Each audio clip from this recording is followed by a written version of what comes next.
Compressible flow.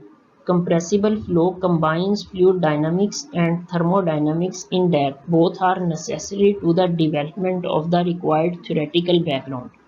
While discussing about compressible flow, we develop the general relations associated with one-dimensional compressible flows for an ideal gas with constant specific heats.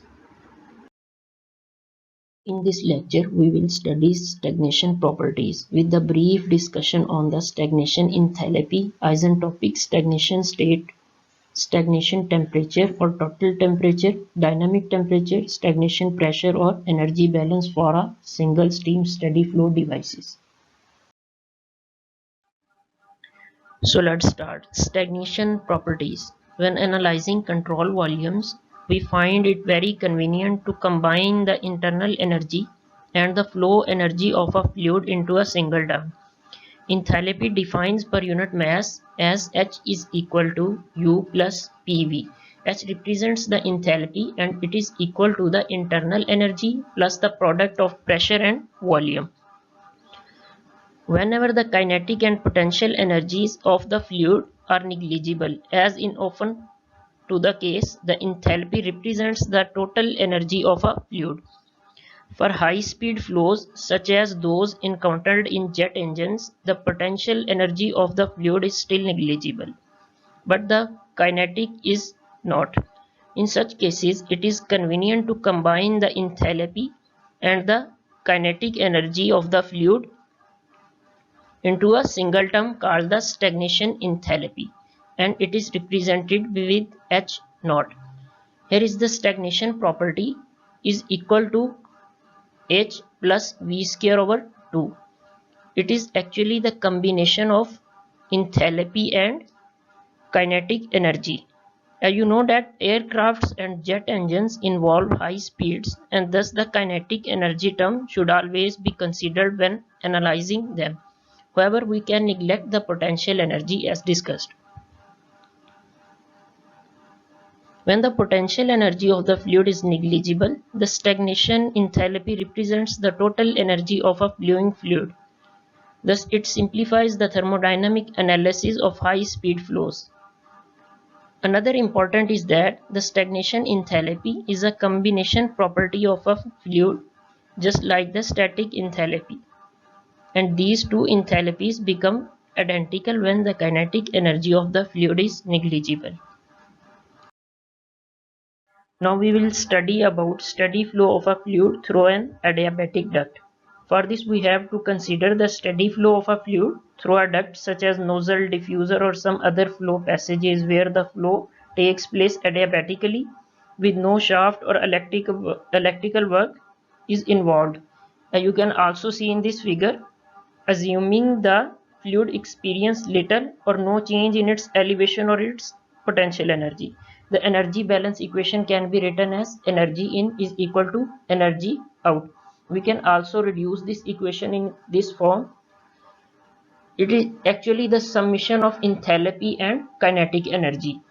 When we are talking about the flow in a adiabatic nozzle or diffuser, you can also say that for the case of fluid flowing in nozzle or diffuser, it has some kinetic energy. But you can also say that there is no change in its elevation. You can say that the potential energy is negligible or zero. You can also write this equation in this form.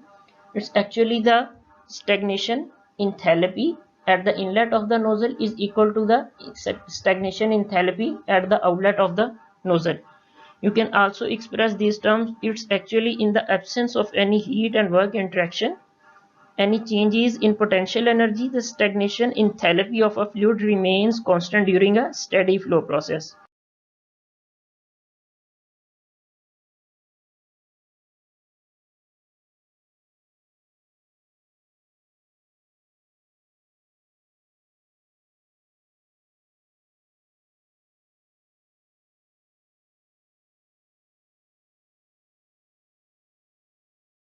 For a special case, when the velocity of the fluid is zero, or we can say that when the fluid were brought to a complete stop, then the velocity at state would be a zero. It's the velocity is zero. Ultimately, the kinetic energy at point 2 is equal to zero. and the equation reduces to h1 plus v1 square over 2 is equal to h2 or h naught 2. It means the velocity at point 2 is 0, and we can also express this equation in a way the stagnation enthalpy actually represents the enthalpy of a fluid when it is brought to rest adiabatically. During a stagnation process, the kinetic energy of a fluid is converted to enthalpy, because the enthalpy is actually the sum of internal energy and flow energy, which results in an increase in the fluid temperature and pressure. In other terms, the properties of a fluid at the stagnation state are called the stagnation properties: stagnation temperature, stagnation pressure, stagnation density, etc. The stagnation state and the stagnation properties are indicated by the subscript naught. Actually, the stagnation state is called the stagnation isentropic stagnation state when the stagnation process is reversible as well as adiabatic. Or in other sense, we can say that when the process is isentropic, the entropy of a fluid remains constant during an isentropic stagnation process. However, the actual or irreversible and isentropic stagnation properties are shown on the HS diagram. Here in this figure, H is at H or enthalpy is at y-axis and entropy or S is at x-axis. Notice that the stagnation enthalpy of the fluid and the stagnation temperature, if the fluid is considered as an ideal gas, is same for both the cases. However, the actual stagnation pressure is lower than the isentropic stagnation pressure, since entropy increases during the actual stagnation process as a result of fluid friction. The stagnation processes are often approximated to be an isentropic, and the isentropic stagnation properties are simply referred to as stagnation properties. When the fluid is approximated as an ideal gas with constant specific heats, its enthalpy can be replaced by Cp T. The term H plus V square over 2 is equal to H naught can be expressed as Cp T naught is equal to Cp T plus V square over 2 by replacing H with Cp T. This term after simplification can also be written as, or we can say that after dividing with Cp is equal to T naught is equal to T plus V square over 2 Cp. Here in this term, T naught is called the stagnation or temperature, total temperature. It also represents the temperature as an ideal gas attains when it is brought to rest adiabatically. The second term V square over 2 Cp corresponds to the temperature rise during such a process and is called the dynamic temperature. For example, the dynamic temperature of air flowing at 100 meter per second is equal to 100 meter per second square divided by 2 cross Cp of air is equal to 5 Kelvin. Therefore, when air at 300 Kelvin and 100 meter per second is brought to rest adiabatically at the tip of the temperature probe, for example, its temperature rises to a stagnation value of 305 Kelvin. However, note that for low speed flows, the stagnation and static or ordinary temperature are practically the same. But for high speed flows, the temperature measured by a stationary probe placed in the fluid may be significantly higher than the static temperature of the fluid. Here is the graphical illustration of previous example for better understanding. The temperature of an ideal gas flowing at a velocity v rises by v square over 2 Cp or dynamic temperature when it is brought to a complete stop. The pressure of a fluid attains when brought to rest isentropically is called the stagnation pressure, and it is represented with P naught. For ideal gases with constant specific heats, P naught is related to the static pressure of the fluid by using this equation. P naught over P is equal to T naught over T power K over K minus 1. Here in this equation, P naught represents the stagnation pressure and P is the static pressure. In the same way, T naught represents the stagnation temperature and T is the static pressure.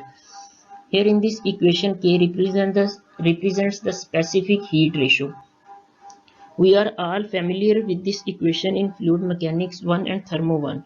Now we have to derive an equation for a density, the ratio of stagnation density to static density. Here are some simple steps that we have to adopt for this derivation.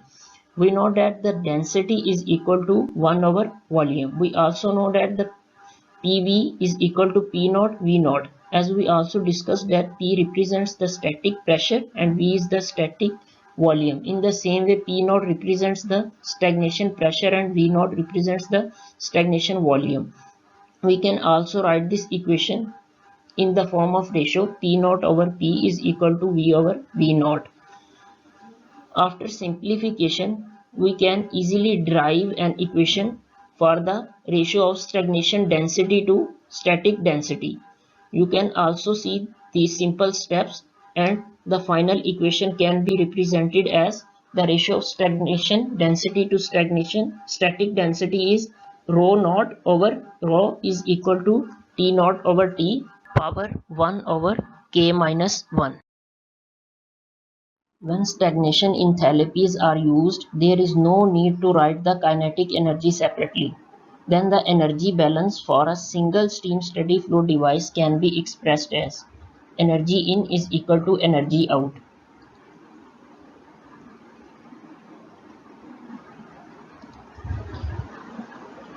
This equation can also be expressed as Q in plus W in plus enthalpies. It's actually the stagnation enthalpy at point 1 plus Gz is equal to Q out plus W out plus H02 plus Gz2. H01 and H02, it's actually the stagnation enthalpies at state 1 and state 2.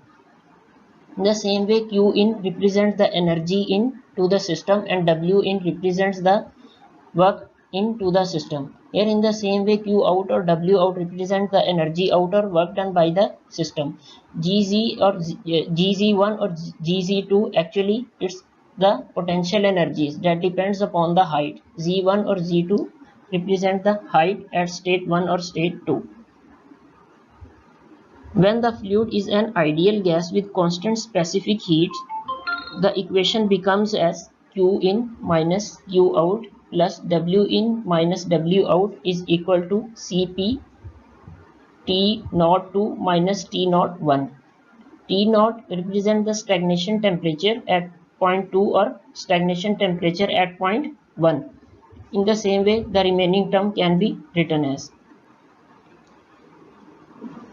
Other important thing is the kinetic energy terms do not need to be written separately, but the stagnation enthalpy terms account for their contributions. This is the all about the stagnation properties. Thank you.